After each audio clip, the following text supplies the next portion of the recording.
Հրապարակը գրում է 3 Փաշինյանը հերթական անգամ իր հավատարմությունը հավաստեց Թուրքիային։ Թուրքիայի դրոշն այրելը սադրիչ, հրահրող, անպատասխանատու ու անընդունելի անվանելով, մինչդեռ դրոշ այրելը քաղաքական ակցիա է։ Մինչև իշխանափոխությունը իրենք էլ Հայաստանում Ռուսաստանի դեսպանատան դիմաց Ռուսաստանի դրոշն էին այրում, դա սադրիչ չէին համարում։ 2015-ին այդ ակցիային մասնակցել էին ԱԺՔՊ խմբակցության ղեկավար Հայկ Կոնջորյանը, Արարատ Միրզոյանը, Նիկոլ Փաշինյանի այսօրվա օգնական Դավիթ Գևորգյանը, ԱԺ փոխխոսնակ Հակոբ Արշակյանը։ Դավիթ Գևորգյանը նաև ոտքերն էր սրբում դրոշի վրա, թե ինչու են հիմա վատ զգում Թուրքիայի դրոշն այրելուց պարզ չէ որ թուրք-ադրբեջանական տանդեմը ցեղասպան քաղաքականությունից չի էլ հրաժարվել, գրում է թերթը։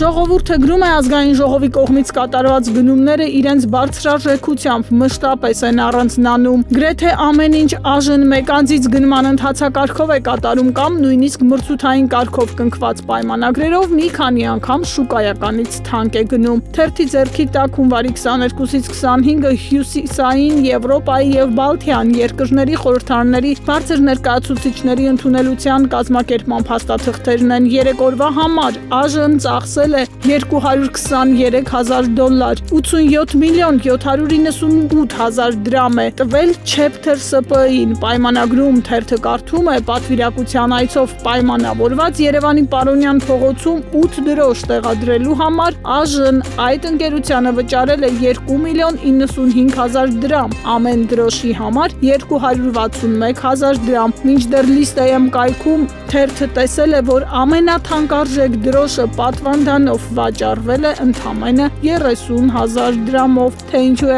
ԱԺ-ն մոտ 4 անգամ ավելի գումար տվել մեկ դրոշի համար, պարզ չէ։ Իսկ հյուրընկալ օջախի Դվին հյուրանոցի առջևի մասում եւս 8 դրոշ տեղադրելու համար ծախսել են 1 միլիոն 883 հազար դրամ։ Դարձյալ կարելի էր սա կազմակերպել մեկ դրոշը ընդամենը 20-30 հազարով, բայց ծախսել են 236 հազար դրամ յուրաքանչյուր դրոշի համար։ Հյուրանոցի վրա են դրոշներ տեղադրել, որի համար ծախսել են 594 հազար դրամ։ Կրկին օնլայն հարթակում արժեքը ավելի ցածր։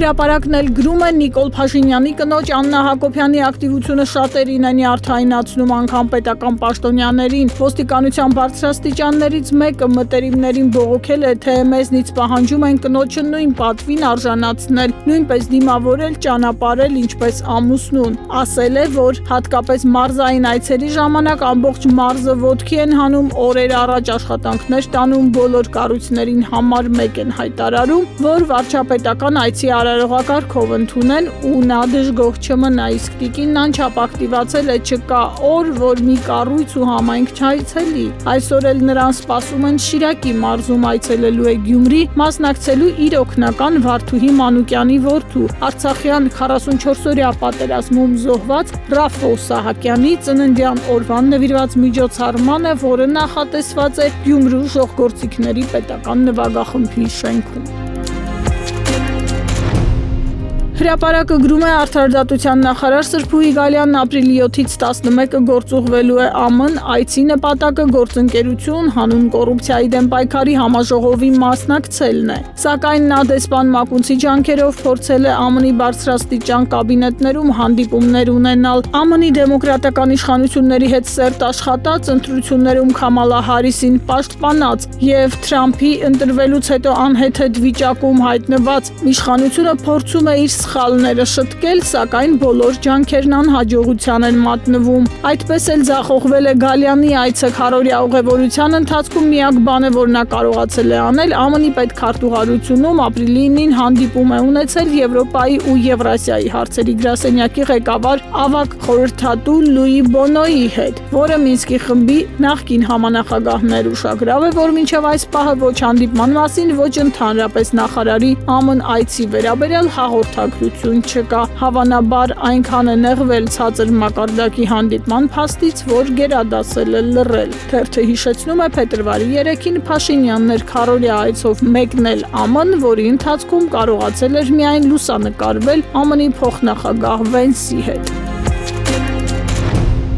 Ժողովուրդն էլ պաշտոնական աղբյուրներից պարզել է, որ 1 տոննա կոկաինի գործով մեղադրյալների նկատմամբ քրեական հետապնդման 24 ամիսը կլրանա մայիսին։ Նախաքննական մարմինը 30 ամիս լրանալուց հետո պետք է կամ որոշում կայացնի կոկաինի գործով մեղադրյալների նկատմամբ քրեական հետապնդումը դադարեցնի կամ գործն ուղարկի դատարան։ Ըստ թերթի նախաքննական մարմինը փակուղու առաջ է, գործը մինչև վերջ հնարավոր չէ բացահայտել ու տևական ժամանակ է, ինչ գործով անցնող մեղադրյալներին իրավապահները չեն էլ անհանգստացնում։ Ինչպես ասել էր կոմիտեի նախագահ Արթուր Պողոսյանը, հայտնաբերված զգալի քանակով կոկաինը տեղում է ու պահվում է ԱԱԾ-ում։ Թերթը նշում է, այս գործով կալանավորվածները ԱԺ նախկին պատգամավոր Միհրան Պողոսյանին պատկանող ընկերության աշխատակիցներն էին, իսկ Պողոսյանը հայտարարել է, որ կոկաինը եղել է 1 տոննայից ավելի, բայց փաստաթղթերում նշված է 730 կիլոգրամ, այս դեպքում էլ հարց է առաջանում, թե ինչ է եղել 270 կիլոգրամ կոկաինը,